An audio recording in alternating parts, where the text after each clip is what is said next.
Hello, everybody, and welcome. This is the Apostle. I hope you're having a fantastic day. How is everybody doing? I'm a little bit late, but I can explain. It's because something very strange happened. I was taking a nap, and then suddenly I was woken up, and this donkey came to me, and I was sat on the back of the donkey, and then the donkey started running and running, and then went up to the sky. As he was going to the sky, he said, "Hey, I have to go back quickly." So the donkey went down to the ground again and started doing his business, and I had to wait in the corner. And I was like, "What is going on? I mean, you should have prepared for this." And then I said, "I have a live stream anyway. I have to go." So he went away, and we'll meet up again sometime. But yeah, that's why I was late. Hello, everybody, and welcome. This is the Apostate Prophet. And hello, Mahleej. Is that right? Am I saying this right, Mahleej? Yeah, Mahleej. Oh, wonderful. How are you doing? I'm good. How are you? Good. Thank you. Thank you very much. Okay, can I get one of those donkeys? I really don't like driving. I could use one of those donkeys. Yeah, I don't know where it came from. It's like some scary thing brought the donkey to me. I don't know how to contact them. They didn't leave a number or anything. They'll probably come back sometime. I'll talk about them. I'll talk about you to them. Yeah. Okay, please. Yeah. Talk to your Jins about the donkey. Dude. Yeah. So how are you doing? What's up? I am doing very well. I want to say thank you so much for having me here. You are like, I have like butterflies because I have been a huge fan of you. I started watching you.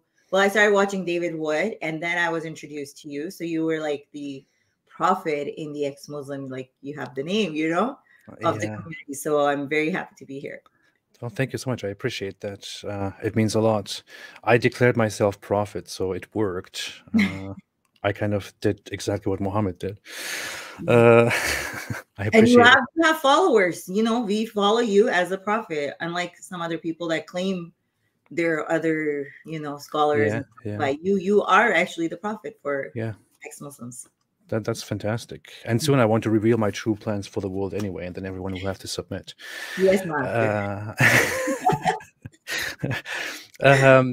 all right, to you. So I introduced you basically in the title as Miss Pakistan Mahleej Sarkari, and that's all I know. I know a little bit more, but so people have been kind of talking. People have been curious about your background. You have a mixed background, as far as I understand, right? Not just a Muslim background. Can you briefly explain where you came from and what your background is and where you are? Okay, so I personally was born in Pakistan, in Karachi. So my dad's side of the family comes from a different side, and my mom's side of the family comes from a different side. So let's start with my mom's side of the family. My grandfather was a Zoroastrian, and he fell in love with my grandmother, who was a Muslim at that time. And this is going before the partition. So obviously my grandmother wanted to marry him. In Zoroastrians, you can't convert. You have to be born a Zoroastrian. You have to have like the blood of a Zoroastrian. So what my grandmother did was she converted to Christianity, and they got married, right? So then they had kids. My mother wasn't like forced into any particular religion. So she knew a little bit both about Christianity. She knew about, Zoroastrianism. But when my mom got married, my dad's side of the family, they were Muslims. So my mom converted and she became Muslim. So I was born from my father's side of, obviously your religion goes from your father's side in Islam. So my dad was a Muslim. So I got to grow up in like two very different families. When I went to my dad's side, they were like the landlords. They lived in a village, and it was all like, covering up. Women were not allowed to go out to work, no education. But on my mom's side of the family, everybody was allowed to go to school. They were very open-minded. It was just two different day and night, and they lived in the city. So I got to see both of these things. But both of them were not very religious, even though they were Muslims. My dad was Muslim. My uncle they were Muslim.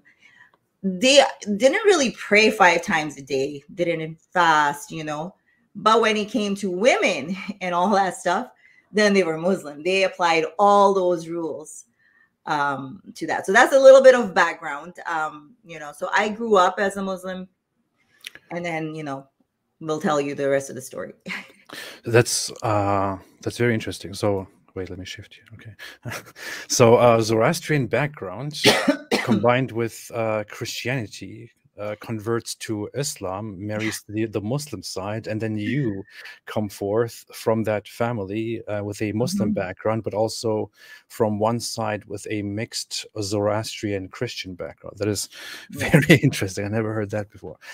Maybe it's common where you come from, but Mhm. is it Parsi, the Zoroastrian background? Parsi. Yes, yes. That's what it's called, right? Yeah. Parsi is what Zoroastrians are called in the Indian India, yeah. culture. Okay, yeah, Yeah. that's okay. They're the Parsi community. Yeah. But they Okay. came from, obviously they came from Iran, right? So a lot of people look at me and they're like, you look very Persian. I get that a lot. And that's where my looks come from my mom's side of the family. But my dad's side of the family, they all came from Afghanistan. Like if you go into the background, they're called Balochis.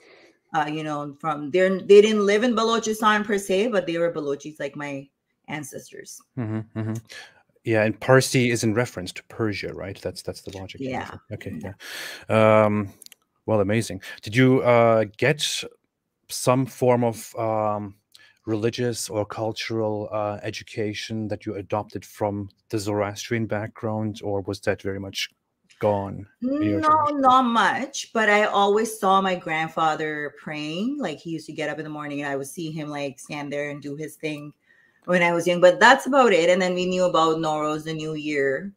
I always, whoever I came across that was Parsi has always been a very nice person. And yeah, no, not much. Like I knew they go to a gyari. I knew like how they, burn their dead. I know who they worship, who their prophet is, like the basic things. But yeah, they are a very small community. They are dying down. Like I said before, they wouldn't allow anybody to convert because they're now almost getting, you don't find too many Parsis. So now they've allowed people to marry outside of their religion or they can convert. Okay, so it was very much an ethno-religious thing, but now they're Yeah. allowing that. Yeah, that's what I learned about Zoroastrianism when I got introduced to it. That it is kind of exclusive in terms of Yeah. whether you can join it or not. Just out of curiosity, how would your, as far as you remember, how would your grandfather pray? Like, how could you describe it? Was it similar to the Islamic way of praying? How Oh was it? no. No, and he was pretty old, right? So I'm not too sure if he was praying like that because of that, but he used to have like a what do you call it? Like a string, and he would like kind of pray on that, and he would tie it around his waist. He would stand up, sit down on the bed. So that's how I saw him. But it was nothing like and he didn't do it like 5 times a day. It was like once in the morning and stuff. I don't think he was very religious either. What I found in my mom's side of the family, even my grandmother, even though she had no education, she was very open-minded. She married a non-Muslim. Like her family, everybody left her because she married a non-Muslim at that time, and she converted to Christianity. So she was a very open-minded person, and so was my grandfather. He was very well educated. So I got to experience all that. Like even my mom in the 60s, she was allowed to wear dresses. They were allowed to go out. There were pubs up there. So they were very open-minded compared to my dad's side of the family.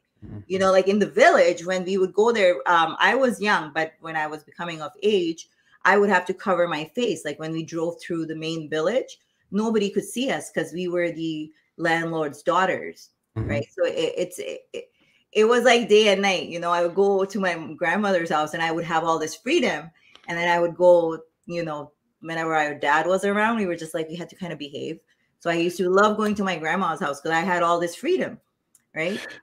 How long did you stay there? When was it that you left Pakistan and moved to Canada? I was about 12 or 13. Yeah, so I was almost a teenager when I came here. So I was kind of like just transitioning. But it's another story how we came here and all that stuff too. So I understand. I see. Well, there's a lot. I don't even know where to go with that stuff. I'm still kind of stuck on the whole Zoroastrian background.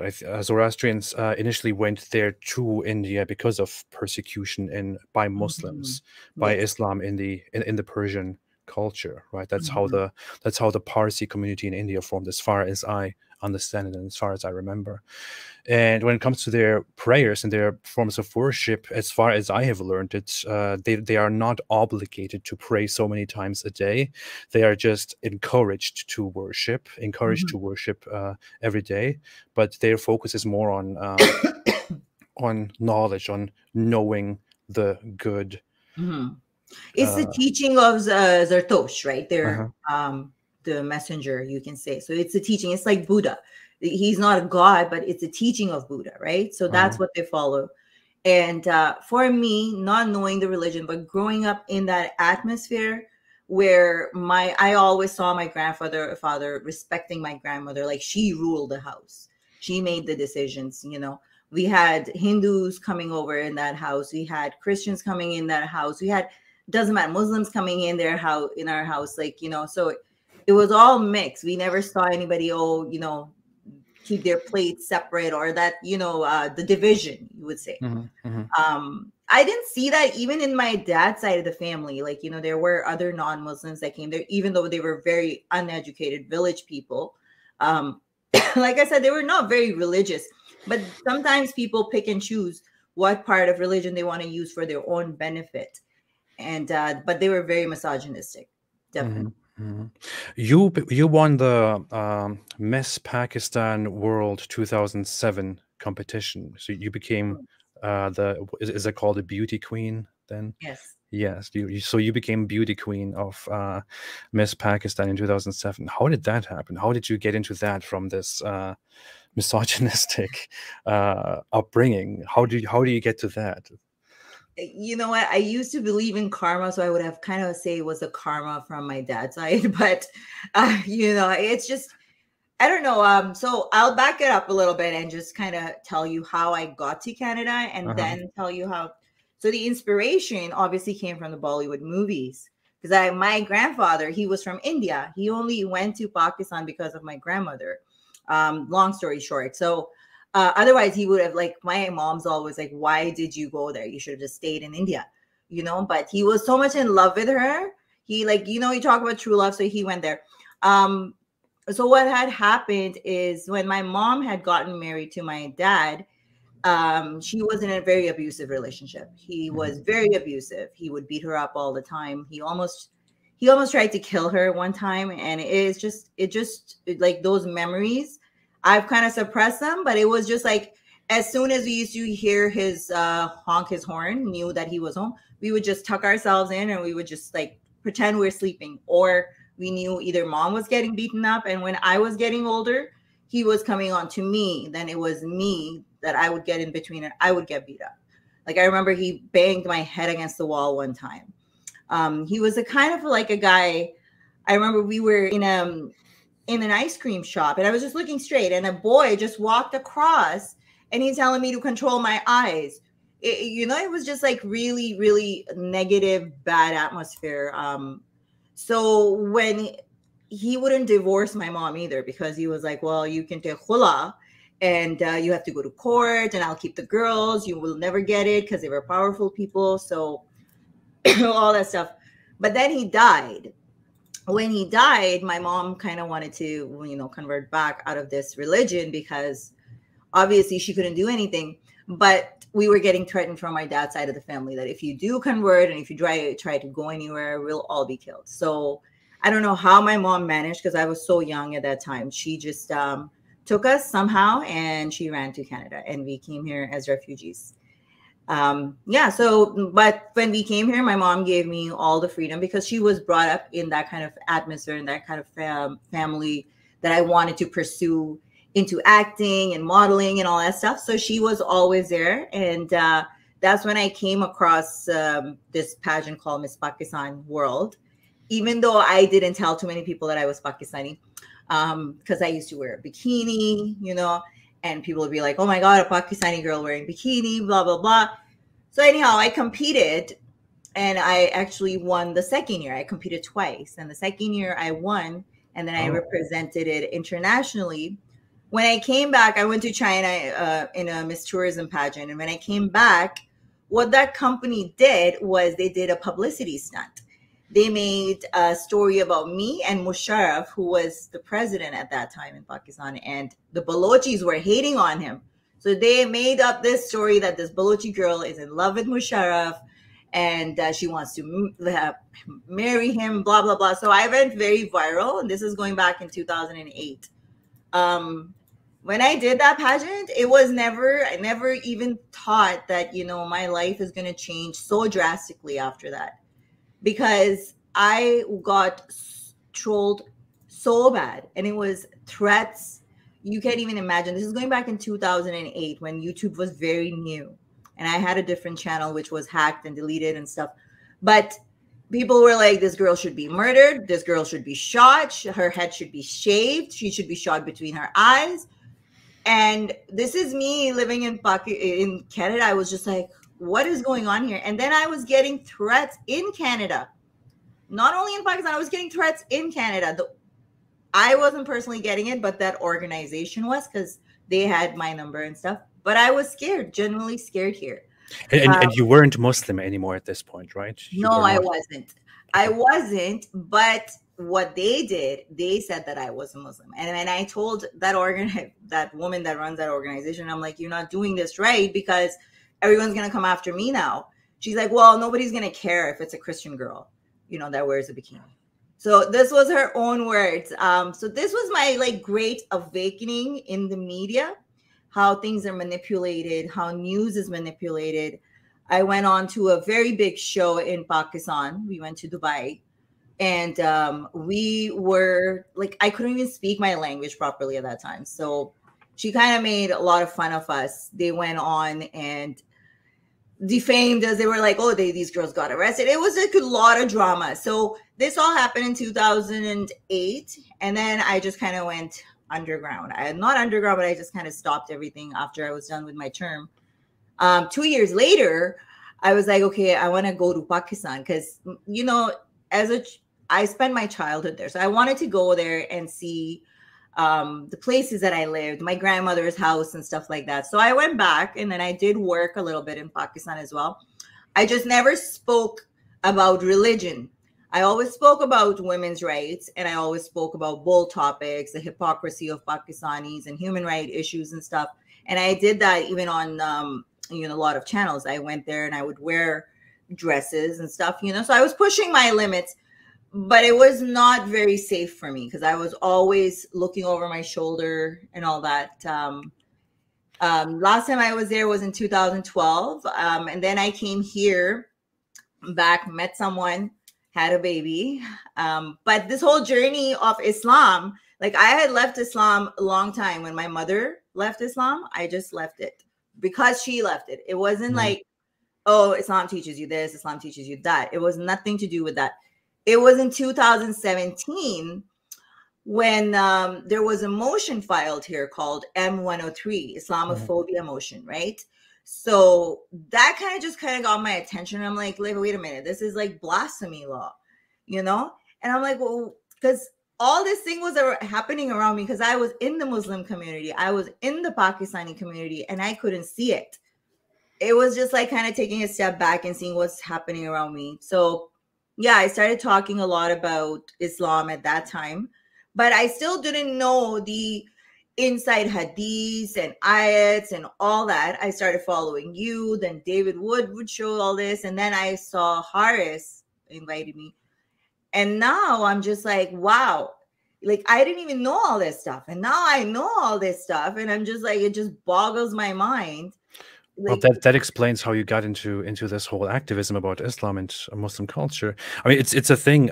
People kind of expect you, especially if they are on the other side and if they are critical, they expect you to be a former, very religious Muslim who comes out and then leaves Islam and criticizes it. But that doesn't necessarily have to be true. You have a history. You know the history of your mother and yourself. You know why. You know your own history with Islam. You know a history of oppression, of trouble, of trauma, of big trauma. And then here you are in this country, far away from that, with your freedom. And this country brings something into the politics which protects that abusive belief, that abusive culture that your family fled from criticism. And that is, Yeah. that's Yeah, just like I've been here disgusting. 25 years, and if you were to tell me when we came here that I would be seeing this, because when we left, like you don't understand the feeling when we got onto that plane, like the whole ride in the taxi to the airplane, we were just like, if somebody finds us, we're dead. We're dead. We're gone. You know, no, there's no law, there's no nothing. When people have money and power, they can do whatever they want. When that plane took off, that's when we were just like, oh, finally, you know, now no one can come and catch us. And even when we came here, it was like for a long time we were scared that someone's going to find us, and it's just that fear to get over. But yeah, 25 years later you find this, and now I can relate, because at that time when I saw all that stuff happening on the women, believe me, like my uncles, like, I saw them literally kill their wives. Like they would beat them up. They were just barbaric with their women, and I couldn't relate to it, why they were like that. You know, now I can relate to it. Oh, this is why they were like that. This is why my mother couldn't leave him, because Islam doesn't allow a woman to divorce. You know, so the dots kind of connected that Yeah. why their brainwashing is done, even though they don't have to pray 5 times a day. But when it comes to women, alhamdulillah, we're Muslim, you know? So And our, a decade ago, you probably didn't even really make the connection between Islam and what happened. It was more to you like, why is this happening? But Mhm. now it comes out that Islam is very much at the root of Yeah, all these problems, and naturally you want to yeah. spread your opinions and your voice about that. I truly appreciate that.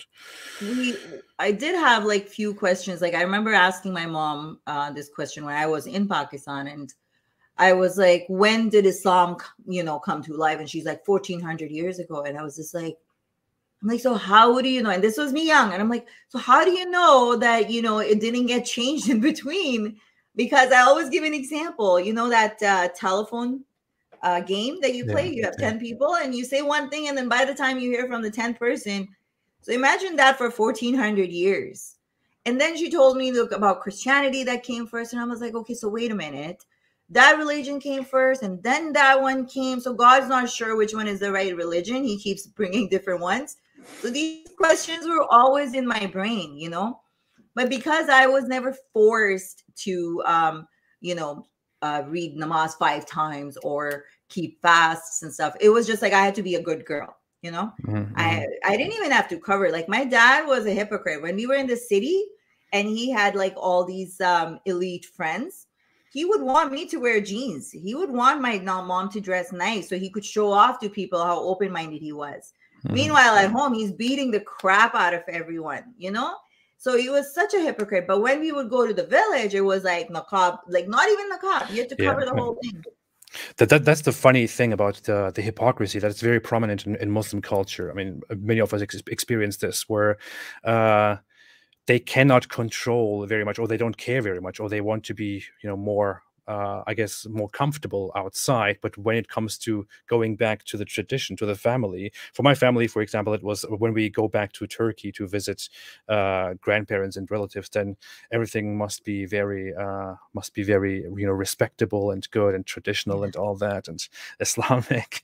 It is just weird. The thing is, with Muslim culture, you say your father wasn't even that strict on religious matters. People weren't even that strict on religious matters, but at the root, they still had this problem with women and the rights of women and how women should be oppressed.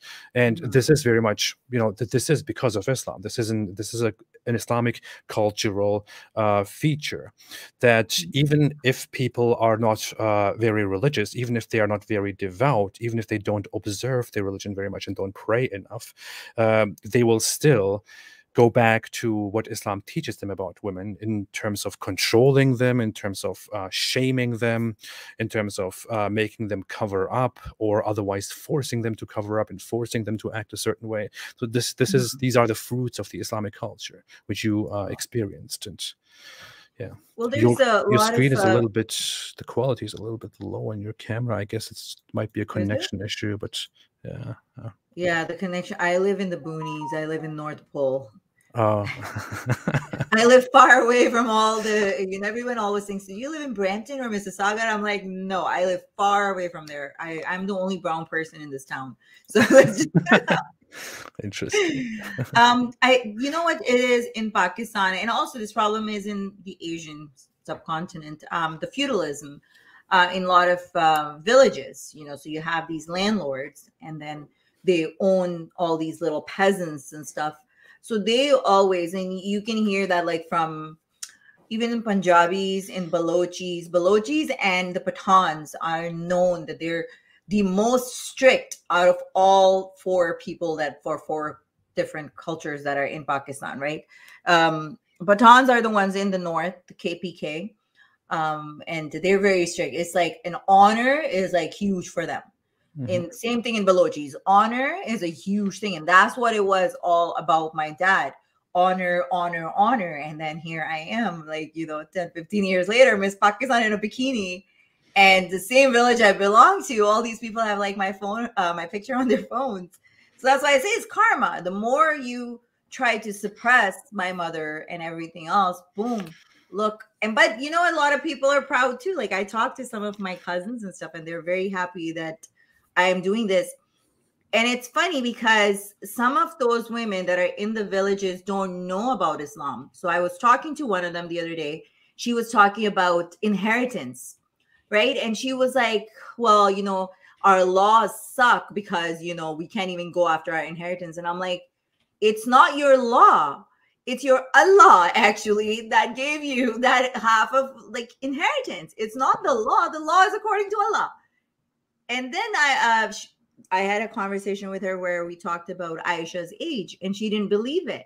So she went and talked to the Imam and she confirmed it. And she came back and she was like, oh, I can't believe like that was. So a lot of these people don't even know about Islam.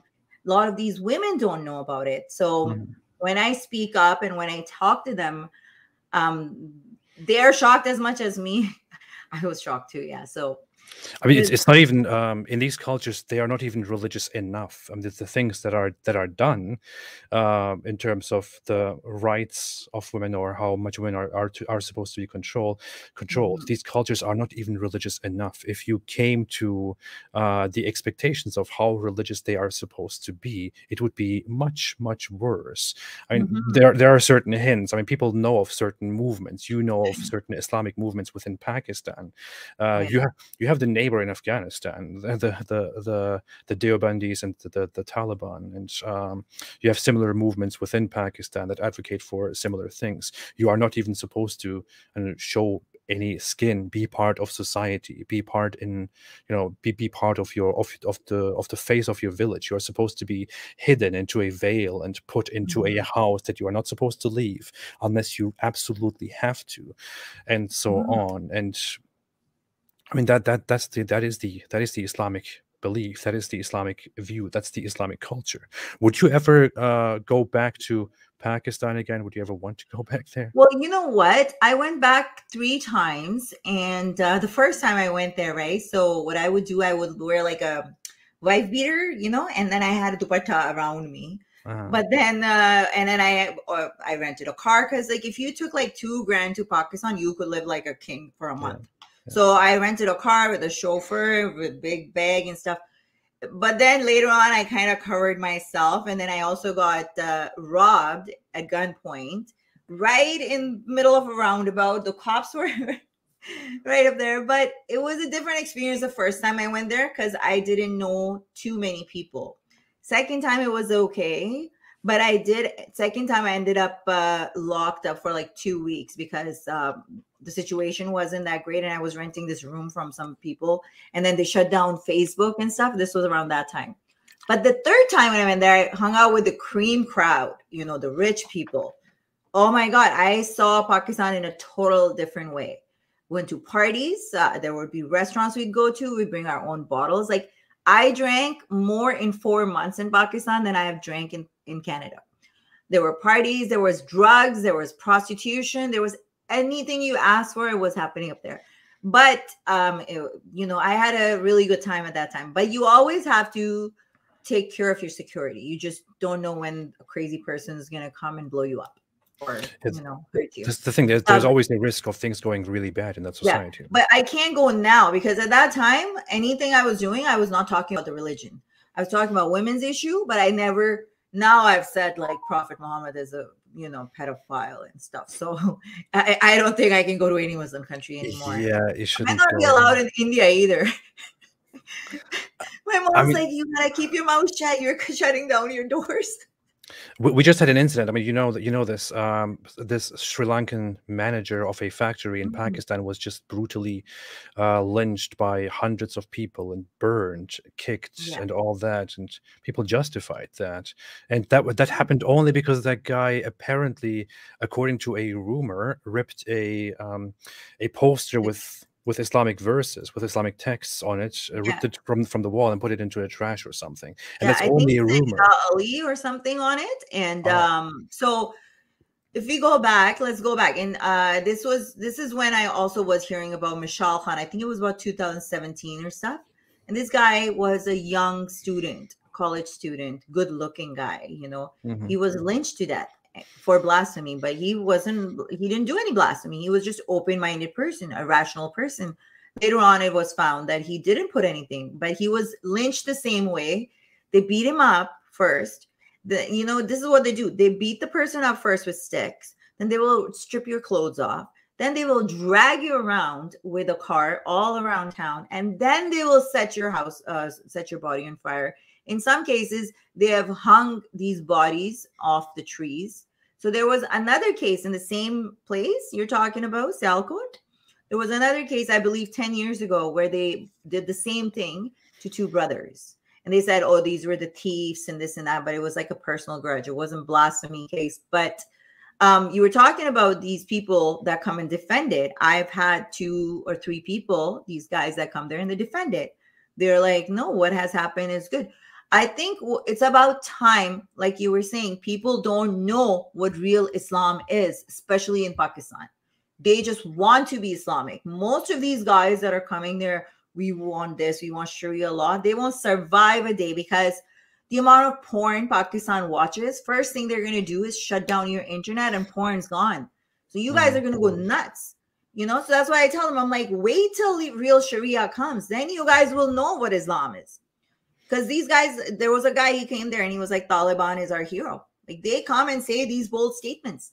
And it just like boggles my mind how you can do that. But Pakistan, I think, is going in that direction with the TLP is getting so much stronghold up there. The government can't really do anything about them. So I highly suggest they should go to Sharia law, complete Sharia law. Yeah. By the way, everyone, don't forget to please do not forget to like this stream and to share it with your family and your grandparents and all that. And also go and subscribe to Mahleej's channel. She has a new channel in English that I just linked in the description box. You can find it right there and subscribe. She will share more stuff.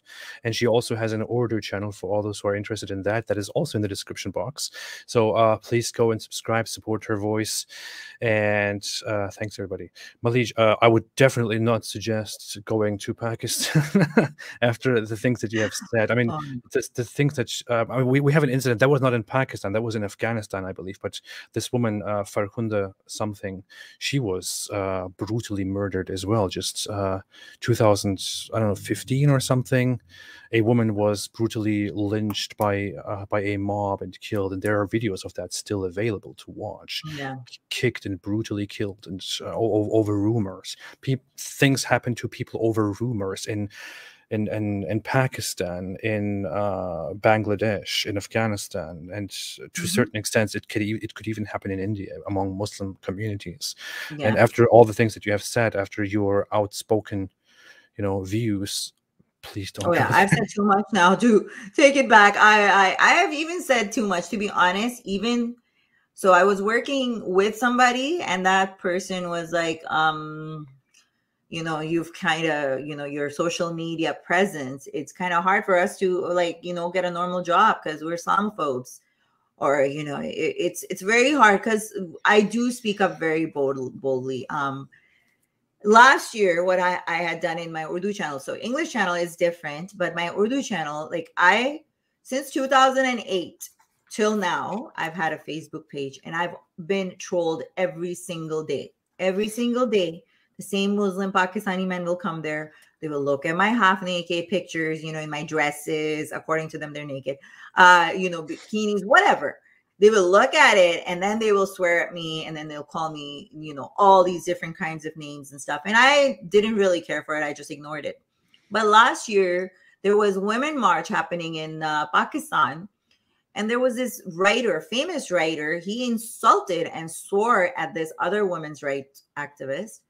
And he like literally, so I was making a reaction video to it. And in between when I was talking about women's rights and all this, I saw these comments and I lost it. And that's the day I started swearing. And I just got, so that video went viral and everybody was like, oh my God, this Pakistani girl is saying all these bad words. So I troll the trolls now. They come up there and they get trolled. It's become a fun channel. At the same time, we share some lots of information on there too. But the more on this more serious note is my English channel. You know. Yeah. Your screen is very blurred. That's what people say, but it's just connection issues, I guess. It might be just a connection. I don't. There. Oh. Maybe that will help a bit. So the thing is, these people know that you are not a Muslim. These people know that you have nothing to do with an Islamic background. You haven't been Muslim for a very long time now.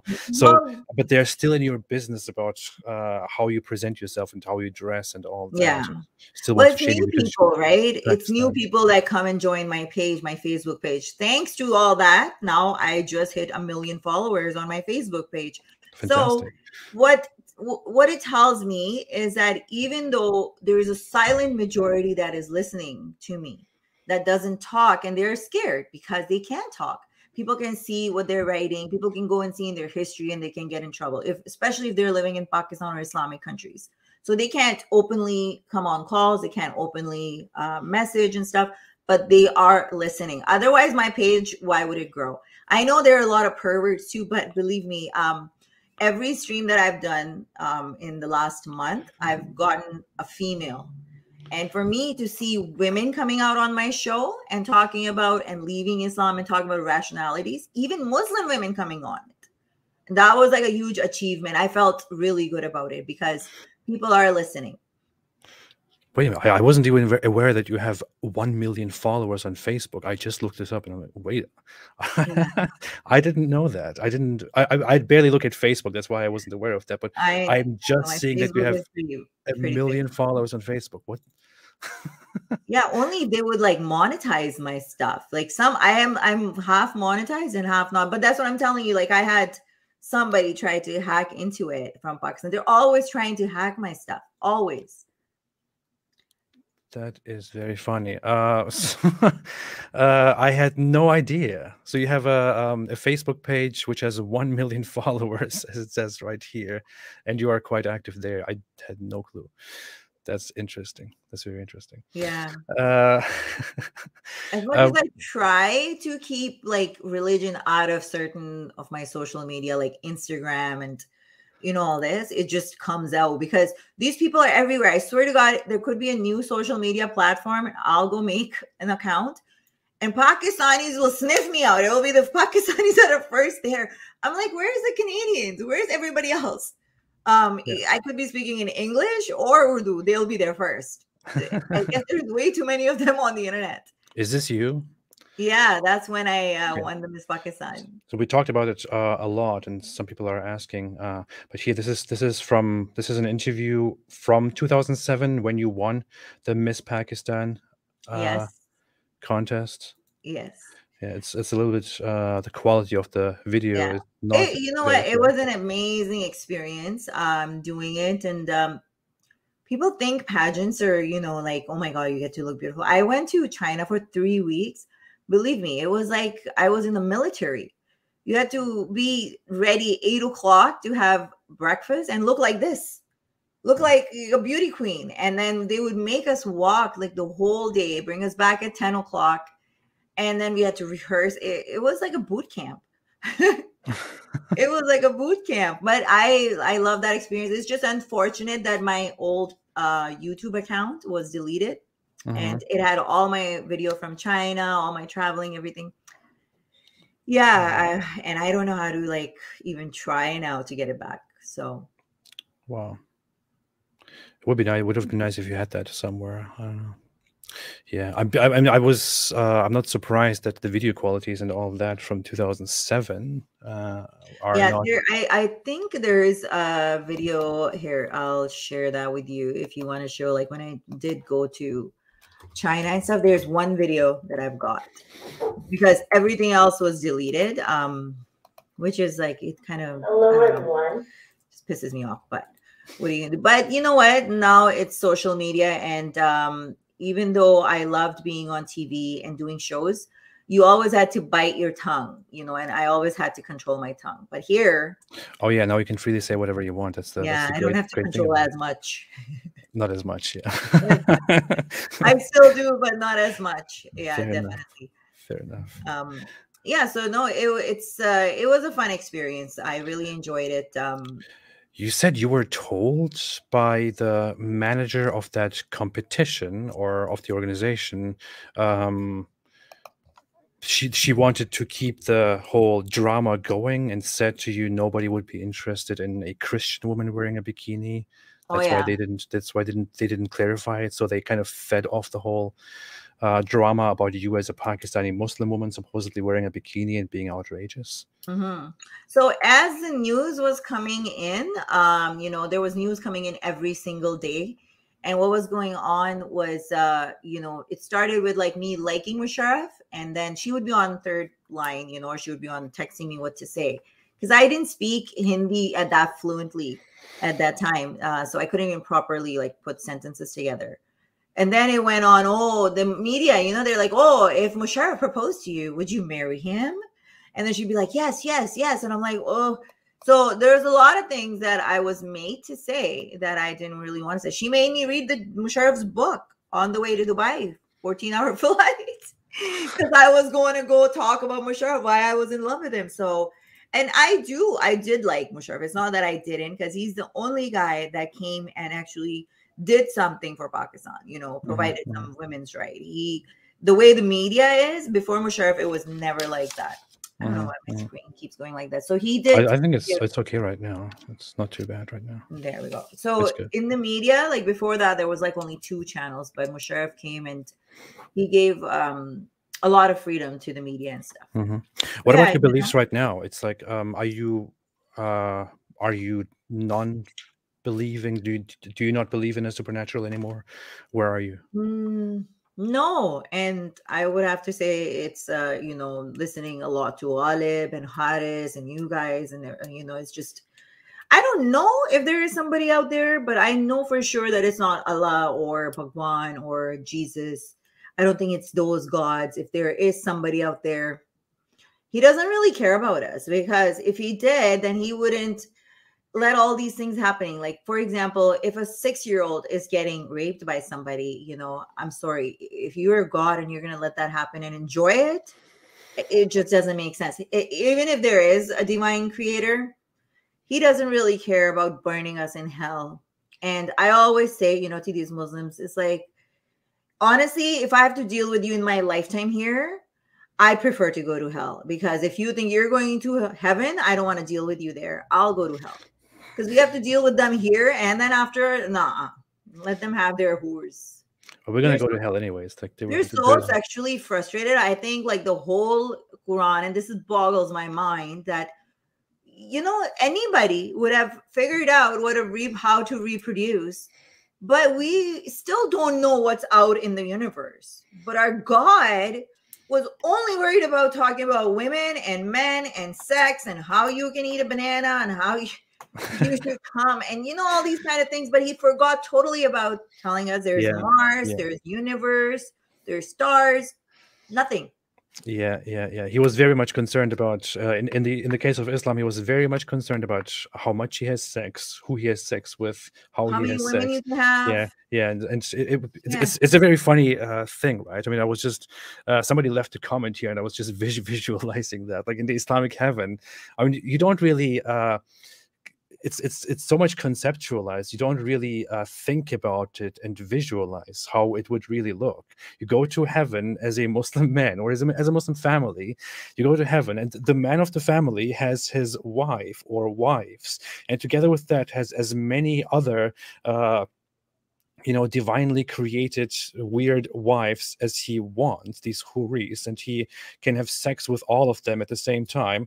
And you are in heaven, and you have these communities of men talking to each other, while every single one of them has like a horde of of women to have sex with. I mean, how does that work? How do people even communicate in that, under those Jamil says circumstances? that there's going to be how many foot tall whore? There's going to be one very tall whore.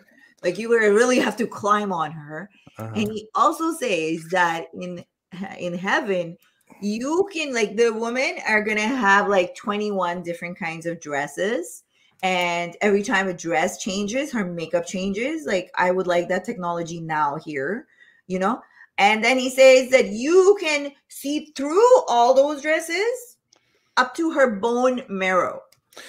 You're going to have like extra vision. And then you're also going to have these rivers flowing of alcohol.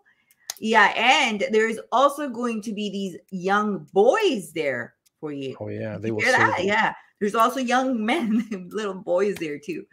So it's going to be a party. But those boys will not be there for the sexual pleasure of women. They will just serve you, because they are little boy servants. They're beautiful little boys who will serve you and bring you food and drinks and all that. They're not there for women. They're there for the men. Yeah, for all these Malvis that are like going after, like, bachabazi. This whole thing in Afghanistan is a huge thing. Young boys is a huge thing. Like in Pakistan too. Even like this year, there were so many cases coming out of madrasas where young boys were getting molested. There was a guy, I don't know if you know about this one, but there was a student in one of the madrasas, and he's not a kid. He was like in his 20s, early 20s, and he posted this video himself. He was trying to pass exam or whatever, and this Maulvi won't pass him. He's like, please, I really need to pass this. So he's like, well, I can pass you, but...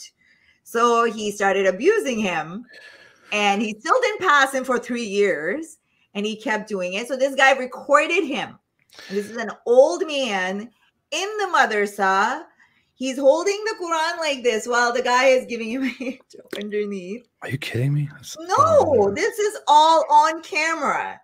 And then he's telling the guy how to do, like, reverse cowgirl, front, and I was just like, wow, there's Quran right there. Huge blasphemy. Huge blasphemy. It was a huge thing. And then after that, you keep seeing all these things coming out of the madrasas every single day.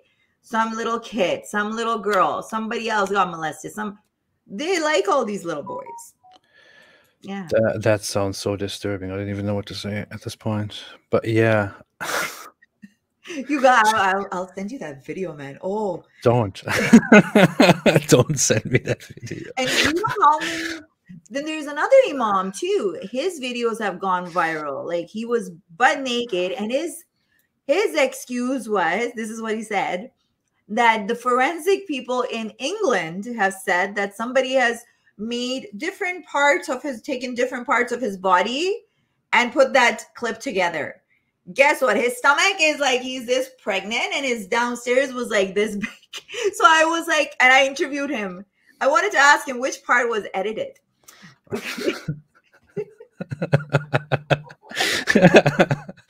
All right. That's very interesting. Yeah, so it's very nice what comes out of this culture, what kinds of sexual frustrations come out of it. I talked about this before. I know we're really going into this whole disgusting stuff right now.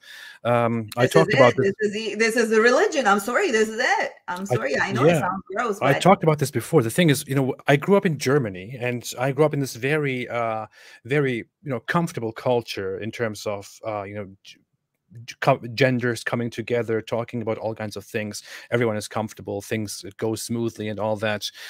People are equal. And then we moved to Turkey, and I started visiting a regular Turkish village. And I'm very sorry to all those who will be offended by this, but I went to the Turkish village, and one of the primary things to talk about is having sex with a donkey, or the experience of boys basically raping a donkey. And I start school. I go to high school in Turkey. Go there, and among the boys who are all sexually frustrated because they have no contact with the opposite sex, or not as much as they would like to, not as much as they apparently need to.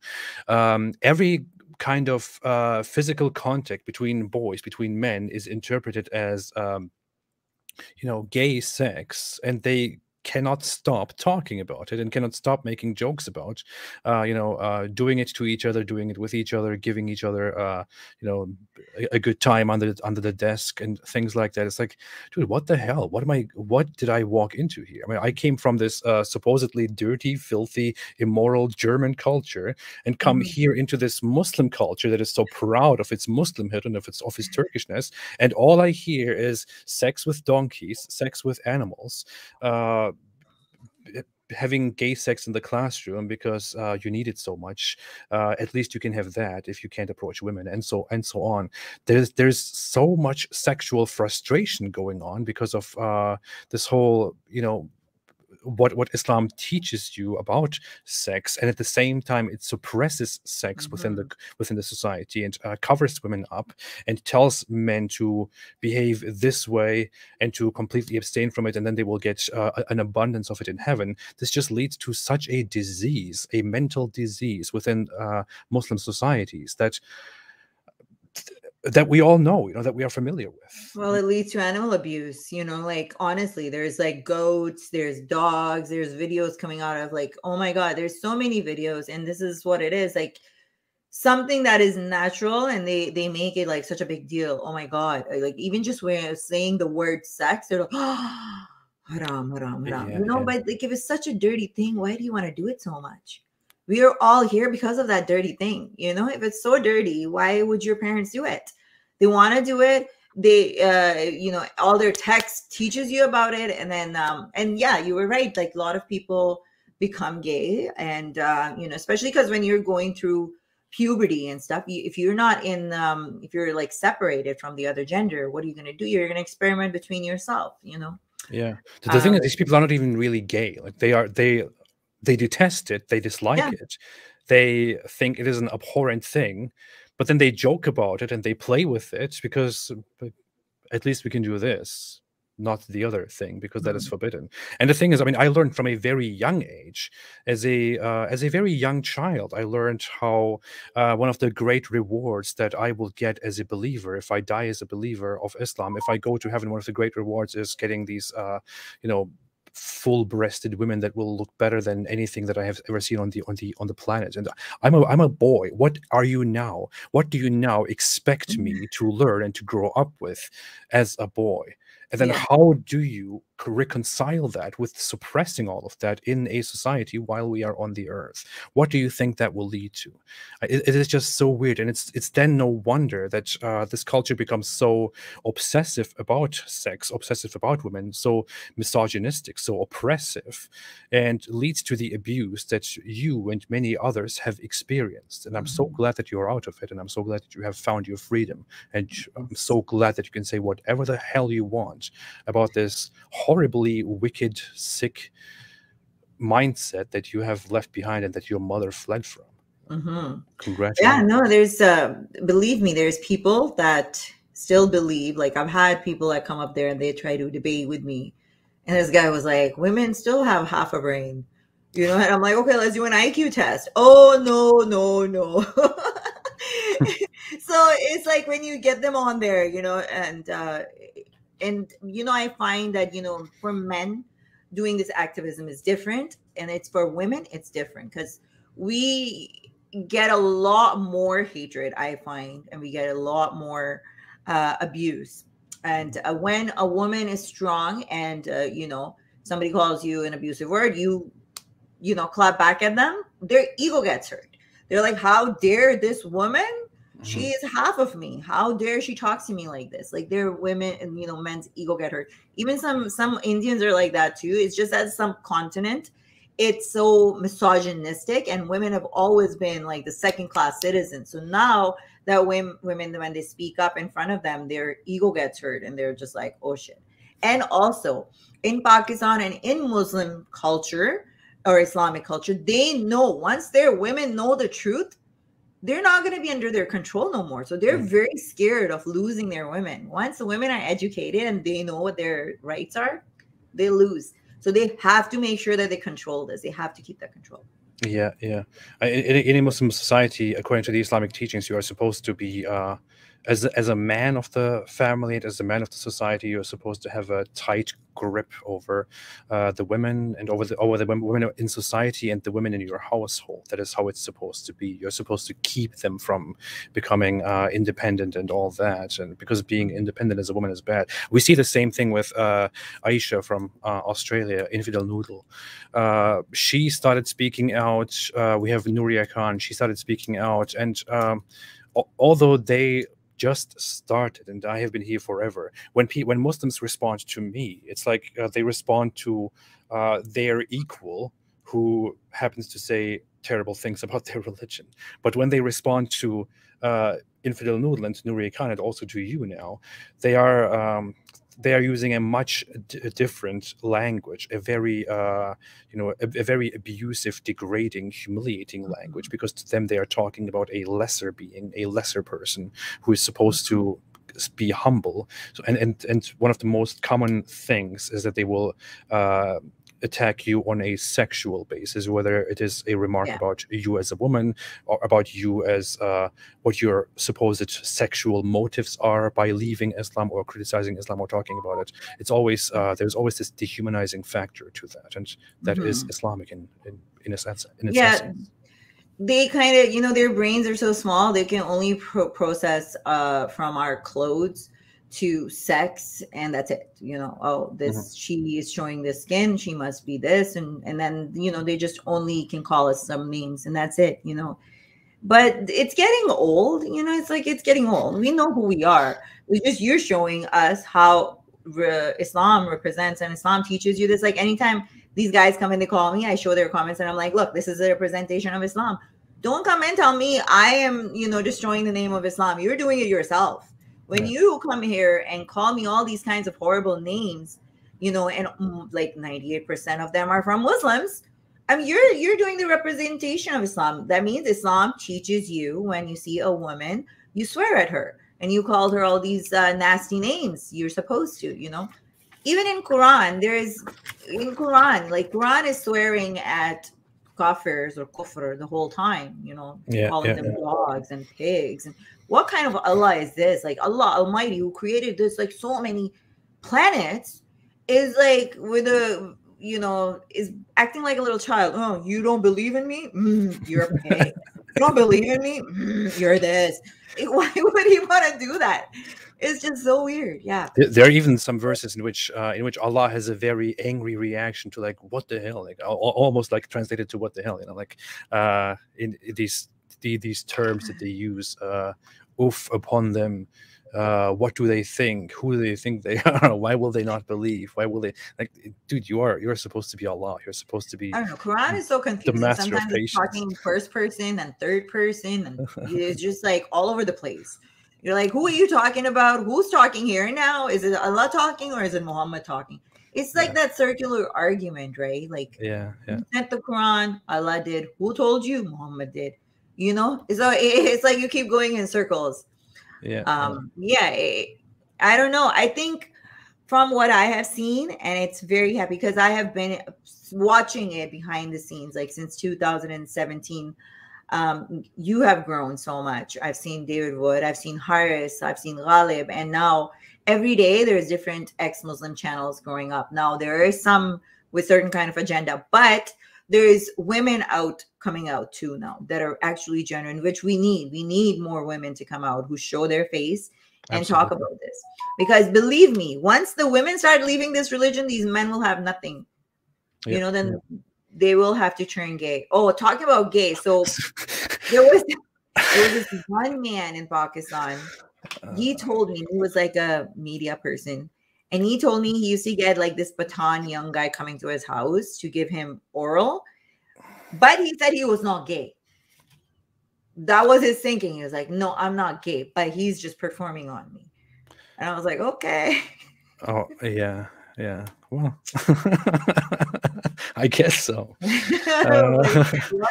It's a lot of But fun then talking again, to you. I want to quickly take some super chats here. sure. Let's look at them. My system doesn't show them up from the very beginning, which is pretty bad. But what we can do is I will quickly share my screen here so we can have a proper outlook on them. And then we can respond to those here. All right.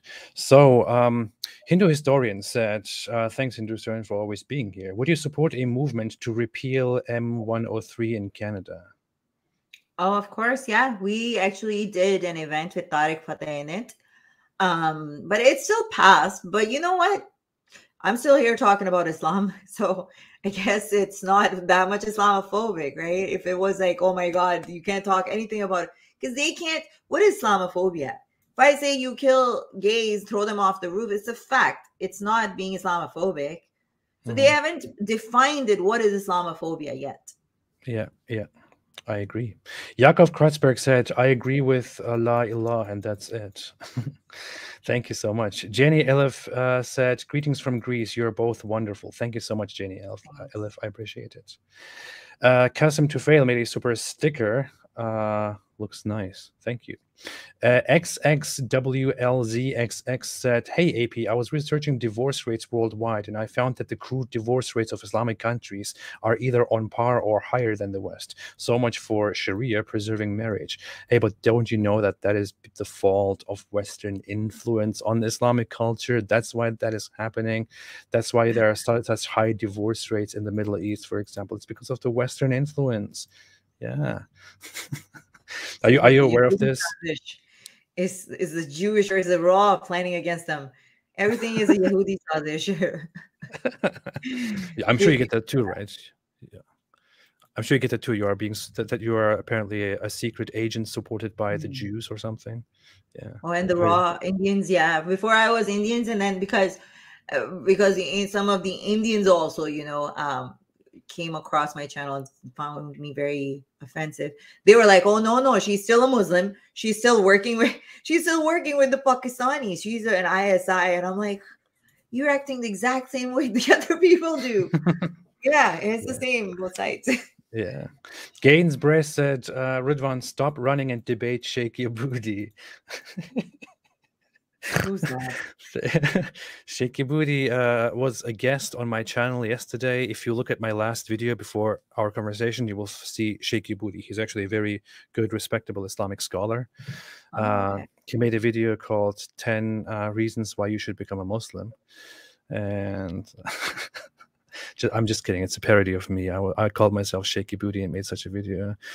You should check it out. I like those videos though. They're funny. Shiv Rajput said, Ashik e Mahleej. What does it mean? So it means, you know how they say lover of Prophet? So he's writing lover of Mahleej. Everybody press likes. Everybody. Because there's a lot of people here. There's a stalker here too, Ridwan. Be careful. Oh, really? Really? Yeah. I bring weirdos with me. Oh, okay. Well, I don't understand what this says anyway. I have to have her translate it for me. Please, everybody, make sure to speak American. Thank you. Ultra said G fire block. I have no idea what that means. Maybe I'm just not keeping up with the times. I don't know. Do you know what that means? Dum Maro Dum is like a song, like, puff on, puff on. Oh. It has something to do with puffing. Okay. I see. Okay. Well, thank you for that as well. I'm really becoming foreign here. Native Atheist said, kudos to ex-Muslims. Thank you so much. Thank you so much. I appreciate it, Native Atheist. Thank you. And thank you for leaving a comment in English. Stop Scamming Man said, oh, here, I can now put this on the screen and we can be done with this. Now I can see the rest. Stop Scamming Man said, the messenger of Allah said, no woman harms her husband, but his wife among Huris says, do not harm him. May Allah destroy you. He is a temporary guest, will leave you and join us. Hassan ibn Majah. he is a temporary guest, will leave you. Do I not don't get harm him. it. No woman harms her husband, but is Oh, okay. No woman harms her husband. I'm having a hard time processing this because I don't see yeah, punctuations here. No woman yeah, harms her husband, but his wife among the Huris says, "Do not harm him. May Allah." Okay, yeah. So according to the hadith, according to several hadiths, this is one of them. When a woman hurts her husband, or when a woman, saddens her husband, then the Huris in heaven will curse the woman for harming her husband. The Huris are on the side of the husband, and they will say, "How dare you? How dare you? How dare you harm him? How dare you hurt him?" It's just like the angels who, when the husband calls his wife for sex to bed and she doesn't want to for some reason, then the angels will curse her all night for being so yeah. disobedient and being so unpleasant. So, yeah. There's also another one too. Apparently back in the days, I guess women were giving birth on a camel. So it's said that even if you're giving birth and you're on a camel and your child's popping out, and if your husband says, "Come have sex with me," you better go do that first, Yeah. and then give birth. Yeah. Yeah. Actually, there was somebody that shared it that I won't say, and he was kind of making fun of it because he makes fun of ridiculous things. But then he found out it was actually true, and he was a Muslim, so he had to take it down. He was like, "Shit, this is actually true. I can't share this." Yeah. Yeah. Yeah, it's crazy. Yeah, yeah, yeah. Sorry, I was just distracted because I'm getting a call by somebody who's supposed to come and do some work here. Stop Scamming Man said apologists claim Aisha was a scholar to defend the marriage at that age. Was she a scholar? A scholar is one who critically analyzes texts, not one who chats about her husband, however prolifically. Yeah, one of the major excuses that Muslim apologists often make about the child marriage between Muhammad and Aisha is that she lived a very long life after him, and she knew everything about him, and she shared the most hadiths. She was thereby a scholar. She educated herself about Islam thoroughly and delivered so much information that Muslims can preserve and all that. Yeah, but I'm sorry, that was not necessary at all. He didn't have to marry a little child for that to happen. She wasn't even the last wife who died, was she? I think there was another wife was the last one who died among his wives. He didn't have to marry her at all. That was completely unnecessary. There is simply no excuse to this. It wasn't necessary of the most perfect human being to ever walk the face of the earth, guided by Allah according to Allah's perfect plan, to marry a child in order to preserve his perfect message. That is not. That is a very terrible excuse. And was she a scholar? I mean, is that what you call a scholar? Somebody who simply memorizes a lot of things about Muhammad and a lot of things that the people have said, and many of them are even considered controversial. Some of them contradict with other authentic reports about Muhammad and things that he said. It's just a terrible excuse. I don't know. Yeah, people come up with so many different excuses. This one guy told me Abu Bakr, they were traveling, and Abu Bakr wanted to have her travel with him, and I'm like, why couldn't he become her father or her brother? Like there was a lot of different ways he could have taken care of her. Why marry her? And he's like, well, she already had a father. Well, obviously he couldn't take care of her, so he could have adopted her or become a brother. There's a lot of different why marry a child. And then the other argument they always bring up is like, oh, it was in that time everybody was doing it, where I haven't seen an example of anybody else marrying a 6-year-old. Okay, 12, 13, 14, but not a 6-year-old. Do you? The thing is, we can't know very much about his own culture because people don't talk very much in the sources about the ages. It wasn't very common as it seems. Yeah, His was we don't come across anybody else. Like, yeah. There's so many stories. Nobody else has married anybody that's 6 And years old. and in his time, in neighboring cultures, people weren't marrying children at such a young age. I mean, among the Romans, it was common to marry them when they are, very much teenagers. That is as young as they would go, for example. I think any culture would have figured it out on their own that, okay, a woman is starting her period, and then after a while, that's when she gets pregnant. It's like 2 and 2 put together. right? And I'm pretty sure even in those days and stuff, like if you were to have sex with a really young person, like you can get hurt. Like I don't think it was something that common people were doing, and people were so stupid to have 9-year-olds, you know, you can actually destroy the woman's interiors, like everything in that child. She can never become pregnant. She can never have a child again. You can like really hurt her body. So I'm sure people knew about that at that time. And you, it's a bad excuse to say it was simply normal back then. Everyone was doing it. That would simply mean that that Muhammad was not very special. He was not outside of his time. He just did things that people in his culture did, even if they were abhorrent, even if they were very terrible and destructive, and he didn't know about that. If he is the guy that Muslims claim he is, rightly guided by Allah, inspired all the time, bringing all these beautiful new things, then he should have known about this. If it is bad to marry a little child and to have sex with her and to basically destroy her, then he should have known that. He shouldn't have participated in something that was supposedly normal, as they claim. That just doesn't look like somebody who's the perfect example for all human beings of all times. Yeah. No, you know, this is what it gets complicated, because I had a guy who was like, okay, you know what, this was happening at that time and blah, blah, blah. And I'm like, but it is a sunnah for you to follow in Prophet's footsteps, right?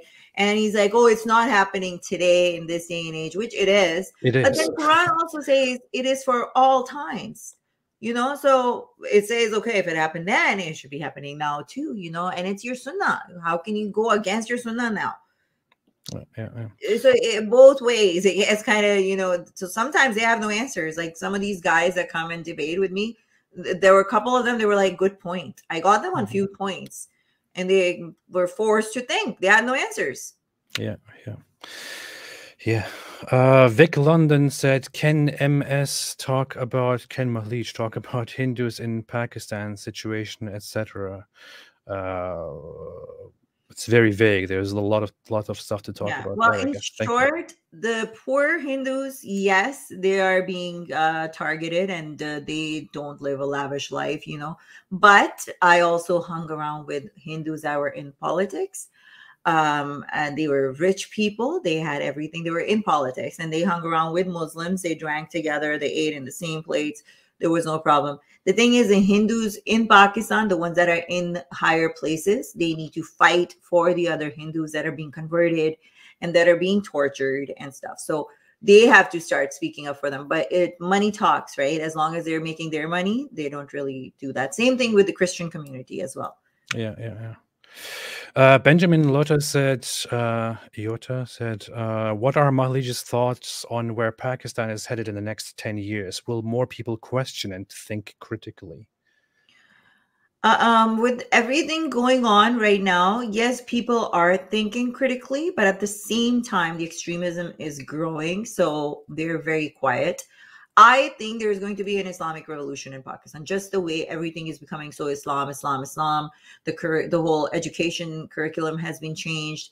Now they want you to bring Quran to schools, everything. Once you start messing around with your studies and your education system, you're destroying that generation. So in the next 10 years, these are the kids that are young right now. Like you see the 20-year-olds now, 25-year-olds, like these kids, the guy who got killed in the Sialkot, the guy who was burnt, majority of them were like under 25. So just imagine the next 10 years, the generation, how that's going to be.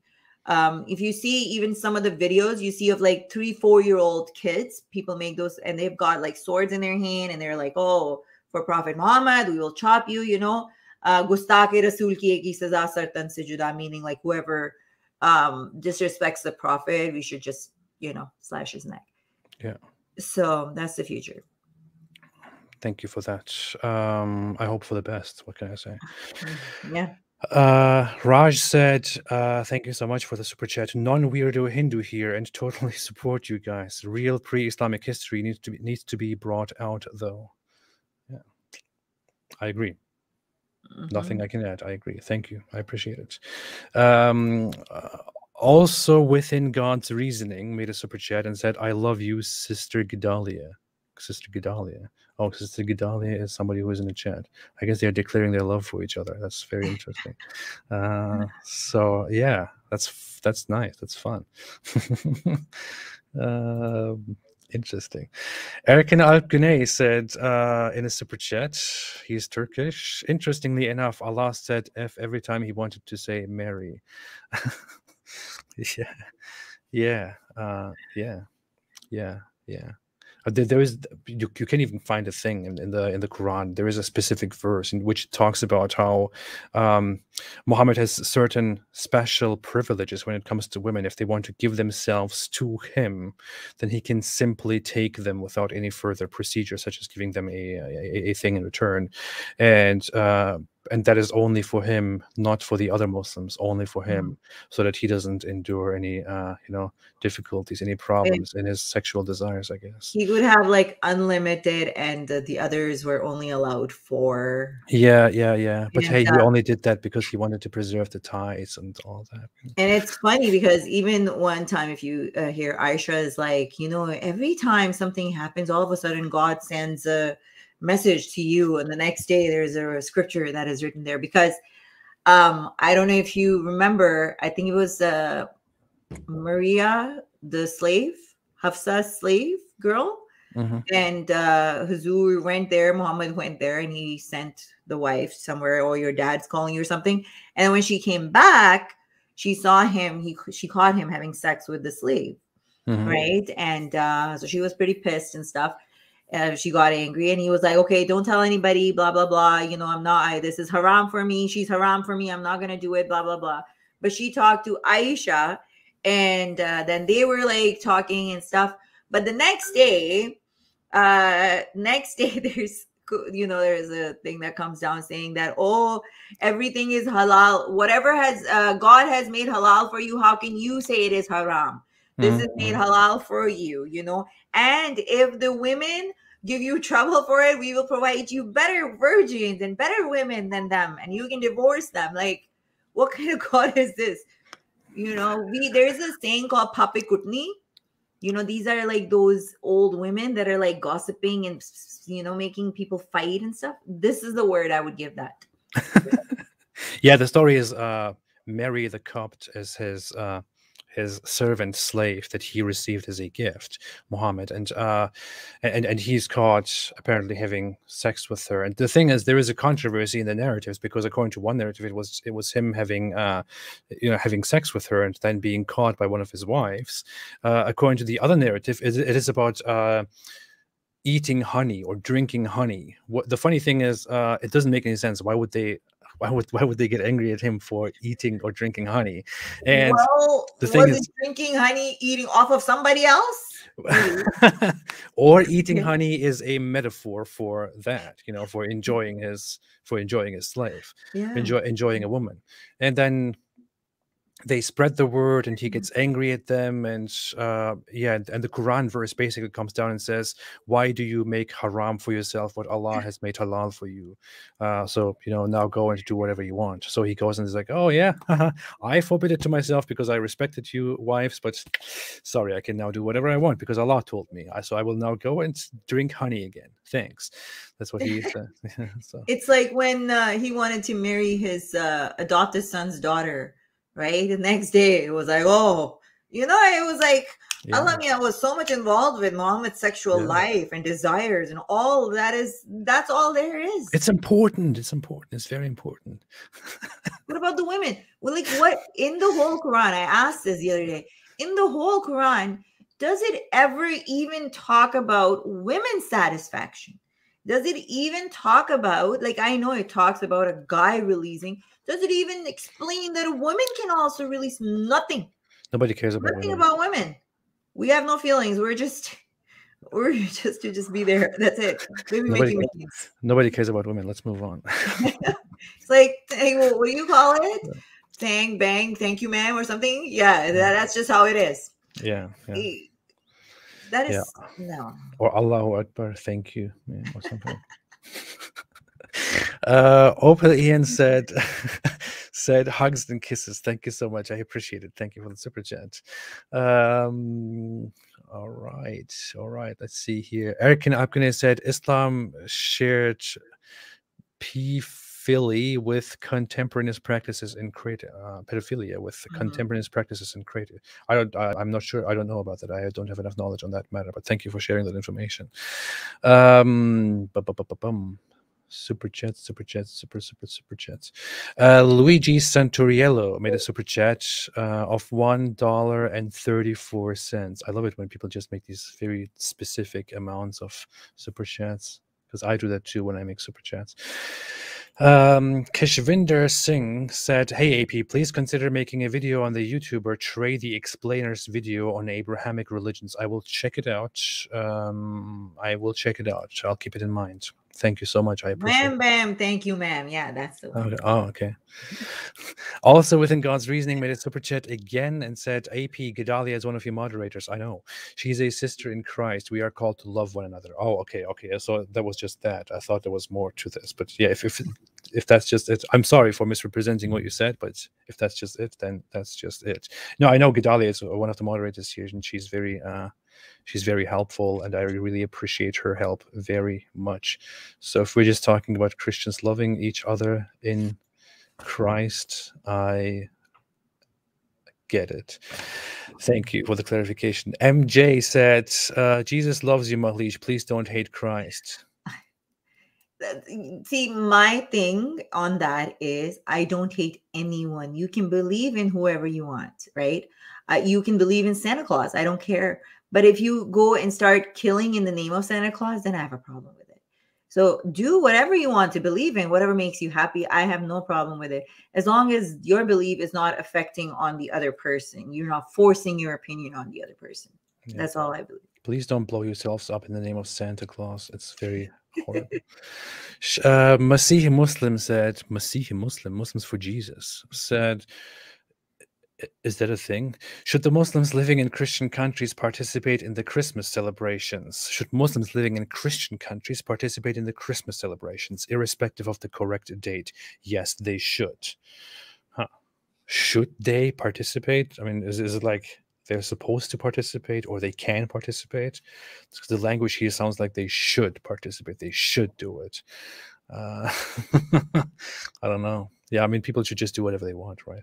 I think in Christian countries now, they have stopped saying Merry Christmas. It's become more like Happy Holidays, and some Christians are mad about it. And I think it's okay. Like, I say Merry Christmas. A lot of places you can't put up Christmas trees. So it is happening here. A lot of Muslims say that don't wish Merry Christmas. But I will tell you what Muslims do celebrate. So this is back in the day when I was going through a rough time. So I went to Salvation Army. Salvation Army is that what they do during Christmas, they do a toy drive. So you can go there and they tell you, okay, you know, this is how old your kid is. They'll get you some toys. They will get you some food. And they actually got her a lot of toys. So when I went to go pick it up, I could see the bags. And let me tell you, just by in the front, they were all Muslim names. They were all Muslim names. They will not wish you Merry Christmas, but to get free toys and free stuff, they were there.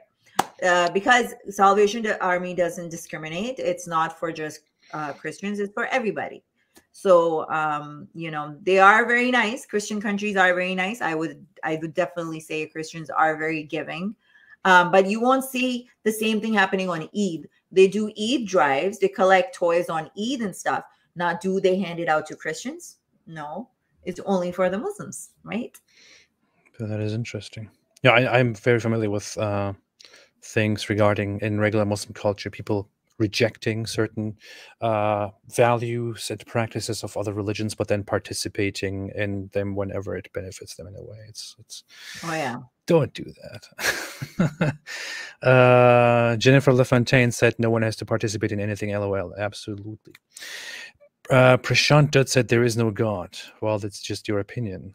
And yeah, I just like to go to parties. There's food, there's people. I'll go to even an Eid party, but there's no alcohol.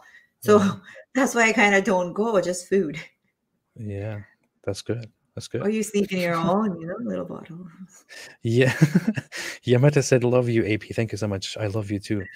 That always feels very special to tell people that I love them. Divakar Kumar said, Mohammed Boom Boom Room. Yeah, that's been a while, right? Benjamin Ayota said, do you see a difference between how Western-born Pakistanis interpret Islam versus how Pakistanis born in Pakistan interpret Islam, younger versus older generation? Do you? You know what? There's both kinds everywhere. The problem with the Western Muslims are that they have like an identity crisis. They can't relate themselves unless they give up everything and then they just totally live like a Canadian does, do whatever they want. Then it is okay. But to keep those values and try to be a Christian, it can get very complicated, So I see them.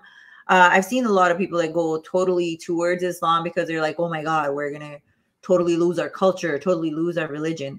So I find them a little bit more like that. Whereas in Pakistan, I came across a lot of open-minded people, but then there's messed up people in Pakistan too. I guess there's both, but yeah, people here have like a little bit of identity crisis. Yeah, it's normal. It happens. Hi, Ghalib. Ghalib is here. Oh, really? Yeah. Interesting. Hello, Ghalib. Oh, here. Good to see Mahleej with AP. Hey, thank you. I'll be happy to have you on here sometime as well. Yeah, I want to say quickly, since there was a serious discussion about this, Santa doesn't exist, everybody. Santa is not real. I'm sorry to say I can't tell this. him. My mom said that to my child, right? Like one day, and I was like, please let her enjoy it till she's like 9 years old. And till this day, she's like, but Nano said he's not real. I'm like, if you don't believe in him, he's gonna bring you no presents. And I'm like, please don't do that. Yeah. All right. I really enjoyed this. Thanks, everybody so much. Thank you, Mahleej, for being here. And again, I want to stress it again. Don't forget to subscribe to Mahleej's YouTube channel. It is right there down in the description box. I have linked her YouTube channel, her new YouTube channel, which she just started. So please go and subscribe there again. Yeah, she started over. Please go and subscribe there. Should be very interesting, and I believe she can share a lot of good, great stuff in the future. Please support.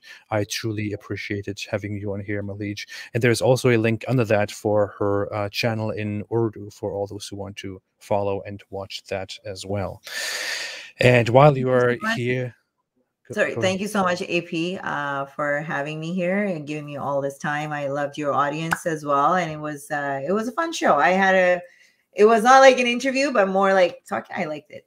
Yeah, fun. No, it's fun. It was a pleasure talking to you. I really loved it. I appreciate it. Okay. All right. Everybody, don't forget to like the stream. And to share it with all your family and your extended relatives and all that. Dark Obsession made a final super chat here. Thank you so much, and didn't say anything. I truly appreciate it. Thank you, everybody. Have a fantastic day. Mahleej, anything else that you want to add before we leave? No, I just want to say that everybody, please support our work by sharing.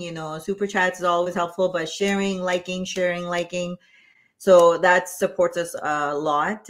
We put ourselves out there. So I love everyone's support. And thank you, AP. You are the prophet, Hail Master. Goodbye, everybody. Have a great day. Thank you, everybody, and have a fantastic day, and stay away from Islam.